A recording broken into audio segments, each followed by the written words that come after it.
প্রধানমন্ত্রী ফোন করলেন যে একটা মানুষ পাওয়া গেছে, তুমি একটু তোমাকে আসতে হবে। তো আমি অনেক কষ্টে আসলাম, সেখানে এসে দেখলাম যে ভিতরে ঢোকা মুশকিল। উদ্ধার হতো তাহলে বলতাম যে উদ্ধার করেছি, এটাকে এইভাবেই পাওয়া গেছে এবং আমরা তুলি নাই, ওরাই তুলে নিয়ে আসছে।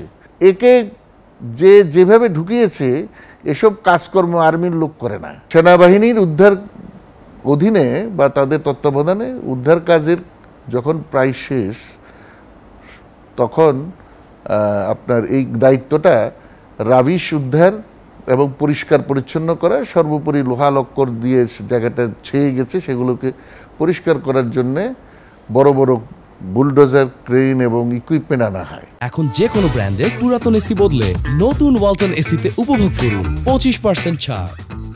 যেটার মালিক এবং ইঞ্জিনিয়ার ছিল সবাই আব্দুল মোমেন লিমিটেডের। এদেরকে সহায়তা করার জন্য ঢাকা ইঞ্জিনিয়ার ব্রিগেডের কৌশলগত ব্যক্তি যারা সেনাবাহিনীর ছিল, ঢাকা থেকে গেছে, তারা কাজ করছিল।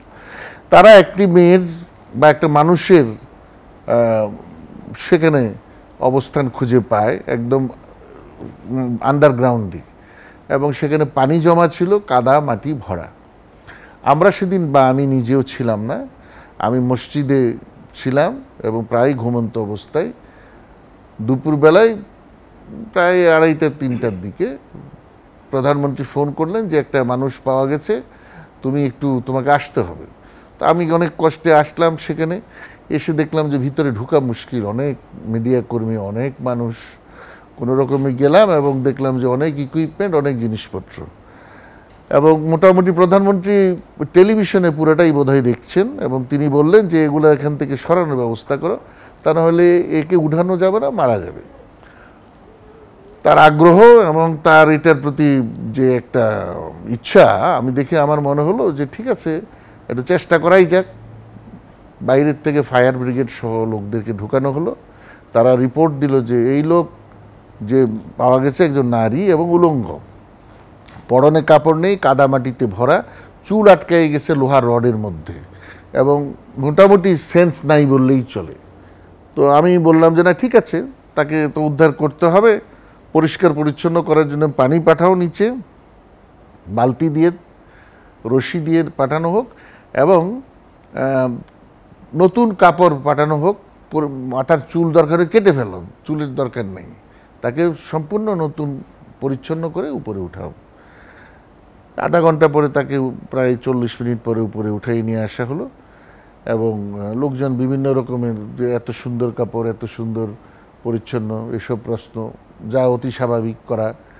তাকে হাসপাতালে নেওয়া হলো সিএমএইচে। কিছুক্ষণ পরে জানা গেল যে প্রধানমন্ত্রী তাকে দেখতে আসতেছে সেখানে। তো আমি আবার দৌড়ালাম সিএমএইচে, সেখানে আবার দেখলাম যে প্রধানমন্ত্রীর সাথে তার বেশ মানে তাকে উনি সান্ত্বনা দিচ্ছেন, তার চিকিৎসার কথা বলছেন, তার রিহ্যাবিলিটেশনের কথা বলছেন। যাই হোক, ঘটনা এখানেই শেষ হতে পারত, কিন্তু হয়নি, কারণ পরের দিন সংসদ থেকে ওয়াকআউট হয়েছে এই বিষয় নিয়ে, জিনিসটা চলে গেল রাজনীতিতে। তো এই বিষয়টা অভিযোগের আঙ্গুলি প্রদর্শন করা হচ্ছিল সেনাবাহিনীর উপরে। তো আমি এটাকে,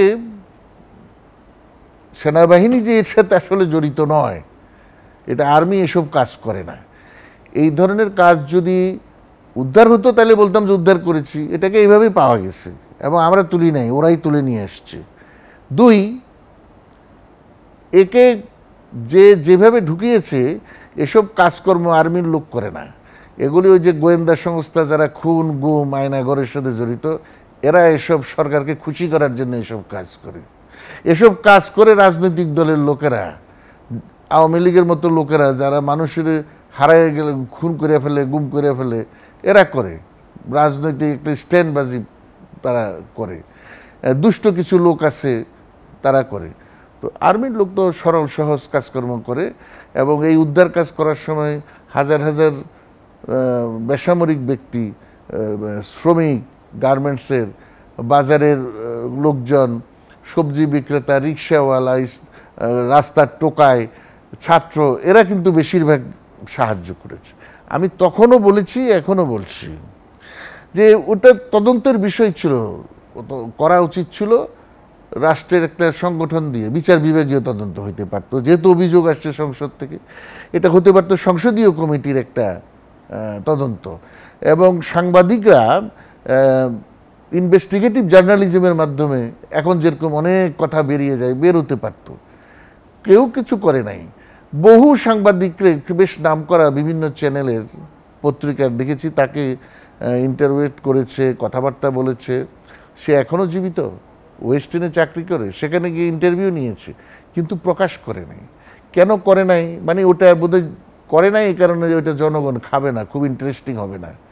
তো আমি দোষটা আসলে সাংবাদিককে দিব না, আমি বলবো এটা রাষ্ট্রের দায়িত্ব ছিল এই ধরনের একটা বাজে মন্তব্য, অভিযোগ, তাইলে রাষ্ট্রকেই এটা নির্ধারণ করা উচিত ছিল এটা কেউ ষড়যন্ত্র করলো নাকি। আমাদের তো কোনো প্রয়োজন নাই। আর আমাকে প্রশ্ন করলে আমি বলবো 1000, 1100-1200 মৃতদেহ এবং আরও প্রায় 6-7 হাজার লোকের উদ্ধার করার যে আপনি বললেন যে আমি প্রধান কোঅর্ডিনেটর, আমার তো অ্যাচিভমেন্টটা এখানে।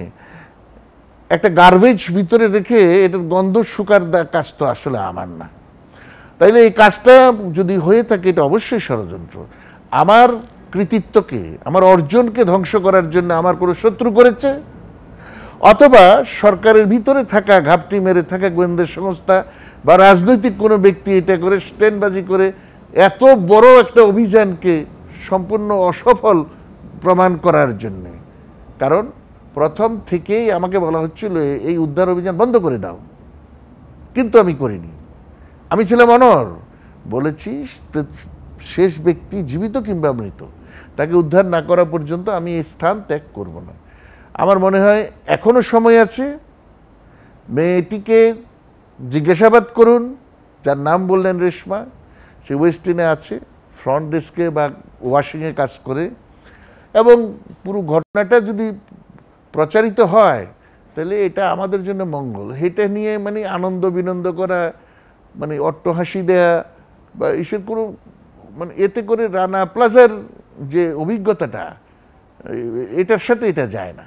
এটার সাথে বাংলাদেশের মানুষের যে অর্জন, এত কষ্ট করে আপনারা রক্ত দিলেন, শ্রম দিলেন, আহত নিহতদের চিকিৎসার জন্য সাহায্য করলেন, সেটার সাথে এই রেশমার এই ঘটনাটা যায় না। সুতরাং এটাকে আলাদা করা উচিত জরুরি ভিত্তিতে, আমি মনে করি। এটা কারাও না, কেউ না, এটা স্বয়ং প্রধানমন্ত্রী বলেছেন যে এর আগে বিএনপির আমলে এরকম গার্মেন্টস ধস হয়েছে স্পেকট্রা, সাভারেই, কিন্তু এত হইচই করে উদ্ধার করা হয়নি। এতে করে আমার রপ্তানি বন্ধ হয়ে যাবে কারেন্জি, এতে করে বাংলাদেশের অপমান হচ্ছে, শ্রমিকদের প্রতি আমরা যে মোটেও দায়িত্ব পালন করছি না এগুলা প্রমাণিত হচ্ছে। তুমি কি প্রচার করতে চাও? তুমি এটা বন্ধ করো, চাপা দাও, বন্ধ করো, আর নাই এখানে, এটা বলে চলে যাও। তো সুতরাং আমি যাতে করে জনগণ আমার পক্ষে থাকে সেজন্য বলেছি, শেষ ব্যক্তি জীবিত বা মৃত উদ্ধার না করা পর্যন্ত আমি যাব না। সুতরাং এটা শুধু জনগণের জন্য নয়, যারা আমাকে আদেশ দিচ্ছে, চাপ দিচ্ছে, তাদের জন্য আমি যাব না। আমি জনগণকে নিয়ে এখানে উদ্ধার কাজ শেষ করব। এটা নাটক ষড়যন্ত্র না উদ্ধার, আমি এর কোনোটাতে ঢুকবো না। আমি তো বলছি এটা ষড়যন্ত্র হইতেই পারে, কারণ 16 বছরের কর্মকাণ্ডে ষড়যন্ত্রই দেখেছি আমি। প্রত্যেকটা ভালো কাজের পিছনে একটা করে ষড়যন্ত্র দেখেছি, এবং যারা এগুলা করেছে তারা তৎকালীন অত্যন্ত ক্ষমতাধর ব্যক্তি। তারা কেউ সশস্ত্র বাহিনীর অফিসার, কেউ ব্যবসায়ী, কেউ রাজনীতিবিদ, কেউ হয়তো বিদেশের এজেন্ট। আমি তাদেরকে চিনি, আমি এদের নাম বলেছি সব সময়, কিন্তু আসলে তদন্ত না হলে তো বিষয়টা বলা মুশকিল যে আসলে এর সাথে কারা কারা জড়িত।